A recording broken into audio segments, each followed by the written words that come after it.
O objetivo da nossa live é comentar uma decisão, eu acho que é da vara 43 aqui de São Paulo, que foi para o tribunal e o tribunal confirmou, de um Isso. funcionário que enviou os dados pessoais da empresa que ele trabalhava, parece que até uma tomadora de serviço, acho que ele era um terceiro, enviou os dados para o seu e-mail pessoal. E ficou inequívoco que existia um regramento na empresa que impedia isso. Inclusive, no setor que ele trabalhava, você não podia nem entrar com o celular. Então, a pergunta da live: violação da LGPD pode causar demissão por justa causa?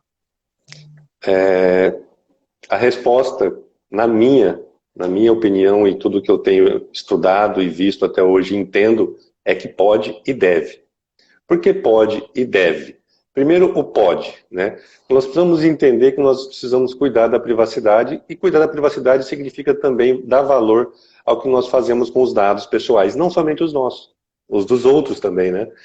Muitas das vezes, simples ações nossas podem causar prejuízos, danos a terceiros, sem a gente, inclusive, saber, né? Então, eu entendo que pode causar a justa causa, em especial quando um funcionário, um empregado, não se engajou dentro dessa política, dentro dessa estrutura organizacional que nós temos hoje, que a lei exige, que o mundo exige, que a sociedade exige, que é exatamente cuidado, atenção, valor com nossos dados pessoais, tanto os nossos quanto os de terceiros.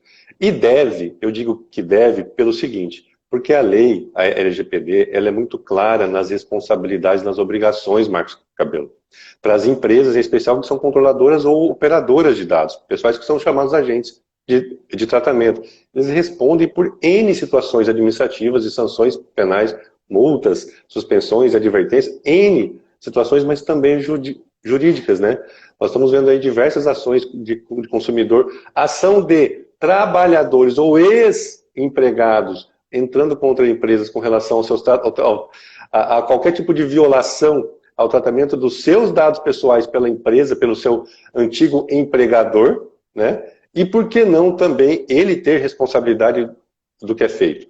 E o mais importante de tudo, né, é o que eu costumo dizer para as empresas que acham que a LGPD veio só para prejudicar elas, né?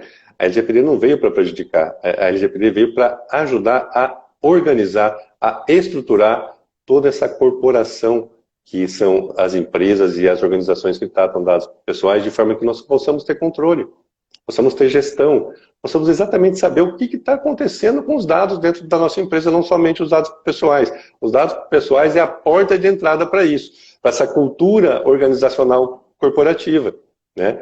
E aí, eu pego situações como essa e o RH nas empresas, nessas adequações, essas conformidades com a LGPD, são os mais impactados, são RH, marketing e comercial são os mais impactados, mas eu vejo situações assim, da gente falar, ó, cuidado com os dados, cuidado com o que você faz. Ah, não, eu vou trabalhar em casa e vou levar. Acabou isso. Cuidado, cuidado, você está assumindo uma responsabilidade e um risco. Se a empresa for organizada, estruturada e tiver suas políticas atualizadas, termos de confidencialidade, você está infringindo não só a lei, mas as normas da empresa. Deixa eu fazer uma parte aqui, mas um detalhe é importante. Não adianta a empresa não ter regulamento interno, não ter avisado o funcionário previamente. Dá uma dica aí, porque senão o pessoal acha, ele mandou os dados, eu já vou mandar embora por justa causa. Explica direitinho aí, Eduardo. Não é bem assim. Eu estou falando desde o início aqui da nossa live, Marcos. A empresa, essa é uma lei que exige da empresa organização, ou reorganização, reestruturação, se não tiver, estruturação, porque ela é uma lei de mercado, ela é uma lei negocial, ou seja de consumo, de trabalho, do que for contratual, mas a empresa tem que fazer a lição de casa. Qual é a principal delas? Primeiro, ter políticas de privacidade e segurança da informação, políticas N diversas, como de boas práticas, políticas, por exemplo, de trocas de mensagem. Então, tem que ter regra, a regra tem que estar escrita, mas não somente escrita, não somente ter, mas ela tem que ser efetiva. A LGPD, ela pede a proteção dos dados pessoais de forma efetiva. O que é isso? Mais do que nunca, agora as empresas têm que constantemente trabalhar a atualização das suas políticas, mas também treinamento, orientação e conscientização dos seus colaboradores com relação à lei, legislação e as regras internas, em especial quando tem alguma mudança ou alteração. Eu já peguei casos, Cabelo, que tinha a política linda, tinha sido feito o treinamento e conscientização, maravilha, mas foi feita uma alteração e não foi feito de novo a conscientização e orientação. Aí o empregado não tem culpa. Então, deixa eu aproveitar e falar um pouquinho da Oyster. A Oyster Robôs Inteligentes, ela faz RPAs, automatização de tarefas repetitivas. Se você no seu escritório perde muito tempo em tarefas repetitivas, a Oyster é indicada para resolver seu problema. O objetivo da Oyster é tornar o processo mais ágil e inteligente, permitindo que os advogados se concentrem no essencial, que é advogar. Tá? E aproveitem a Black Friday da Oyster, que é até amanhã, 26 de novembro. E vamos lá, diga mais um pouquinho da LGPD. O pessoal, é o que você falou, acha que é uma lei que não vai pegar e não sei o quê, e apesar de não ter sanções ainda, isso não tem mais esse papo, né? Já ficou claro que a LGPD chegou para ficar, né? Cabelo, assim, ela não vai pegar, ela já está pegando em muita gente. Nós estamos aqui numa live exatamente disso, pegando uma pessoa que poucos acharam que ia pegar, que é um trabalhador.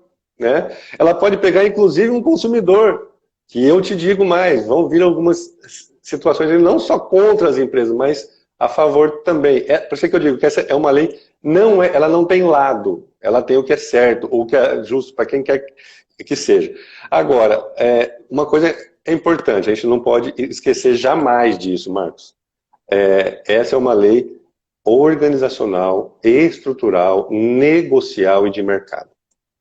Tanto o mercado empresarial para as empresas, que elas devem fazer, tanto para os profissionais, os empregados, até os consumidores, para a pessoa física, o que ela pode e o que ela não pode exercer. A gente precisa entender que essa é uma lei que vem aí para solidificar uma situação que nós nunca paramos para pensar. Em qual sociedade que a gente vive, Cabelo? Sociedade da informação. Então, se é uma sociedade da informação, nós precisamos ter uma certa cultura com relação aos nossos dados. Senão nós não temos como exigir a privacidade, um direito garantido. Inclusive, a proteção dos dados pessoais agora é direito fundamental do cidadão, previsto na Constituição. Deixa eu fazer uma parte aqui. Pessoal que está assistindo a live, tiver alguma dúvida, quiser lançar uma pergunta, coloca aí nos comentários e eu vou tentar transmitir. E volta a palavra para você. Continua o raciocínio, por favor. E aí, eu te digo, como que a gente vai ter uma cultura da privacidade, da proteção dos nossos dados, exercer os nossos direitos frente às empresas e órgãos públicos, se nós não fizermos a nossa parte, né? Seguir regras, entender a lei, e quando a gente está dentro de uma organização, dentro de um grupo social, uma empresa, a gente sabe que existe regra. Além da lei, lá fora tem uma lei interna, e são as políticas, são as regras. O que eu vejo de N pessoas assinando NDAs, termos de confidencialidade, sem nem ler, assinando atas de treinamento ou de conscientização ou que aprenderam tal coisa, só que na verdade não aprenderam. Sabe qual que é o maior trabalho hoje, Cabelo, nas adequações à LGPD, quando a gente fala naquela última fase, na terceira fase que é de treinamento, capacitação, conscientização? Saber se você, Cabelo, entendeu o que eu falei, o que eu te ensinei, o que eu te expliquei, o que eu te explanei. Então a gente precisa ter a consciência disso, que não é só colocar todo mundo em uma sala e passar um vídeo, precisa saber se a pessoa internalizou isso. E fora que tem que pensar que a adequação ao LGPD é um processo constante, como você disse ali, mudou alguma coisa, fez o treinamento, não cientificou, o treinamento e a adequação da empresa ao LGPD não vai acabar nunca, é um movimento contínuo, né? É um movimento contínuo. A LGPD veio... O que LGPD prevê? Que as empresas tenham, a partir de agora, um programa de governança em privacidade, dentre várias outras situações como políticas. E é constante, é para sempre, não acaba mais. O comitê de privacidade, o encarregado nomeado, é para sempre. É uma nova organização, uma nova reestruturação das empresas. Não tem como fugir disso, tá? Agora, venhamos e convenhamos, as empresas têm que fazer a parte delas, né? E essa, nesse caso que a gente está discutindo aqui hoje, do TRT2, é um caso simples disso. A empresa fez a lição de casa. Ela tem uma política atualizada de privacidade, diga-se proteção de dados e segurança da informação. Provou que ele acernou um termo de confidencialidade, um termo de adesão, né? Só que eu ainda não vi. Só se você leu e eu também não vi. O terceiro ponto aí, que eu já fica a dica aqui para os advogados desse trabalhador. Cadê a prova do treinamento, capacitação e conscientização? Olha só, são 3 fatores muito importantes, que é o programa de governança, como que se trata a privacidade da empresa, as políticas, né, os termos de adesão, mas e o treinamento e a capacitação e a prova de que realmente foi transmitido esse conhecimento? Já a gente sabe que só assinar um documento é questionável. É importante? Sim, porque a pessoa tem a obrigação de ler, né? Mas por que não ter aquele passo a mais, Cabelo? Vamos fazer 100%, aquele bolinho perfeito, aquela cereja? Vamos treinar, vamos capacitar? Né?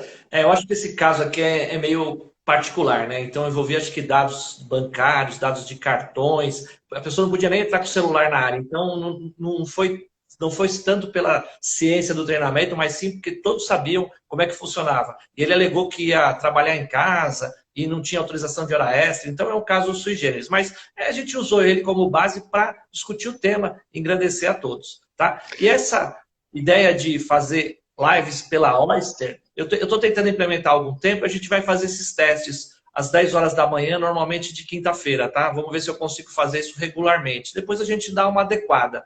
E depois fica salvo, aí você pode assistir e aproveitar os dados. Vamos lá, você ia falar? Uma coisa muito importante é isso que você falou, tá?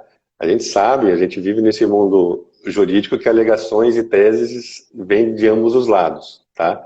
Mas uma coisa é certa, aquilo que é público e notório, aquilo que é fato, né, nesse caso, como ele tinha conhecimento, porque até o acesso ele sabia de que tinha regra. Se tem regra para entrar, tem regra, mesma coisa para sair. Então, não dá para alegar desconhecimento, né?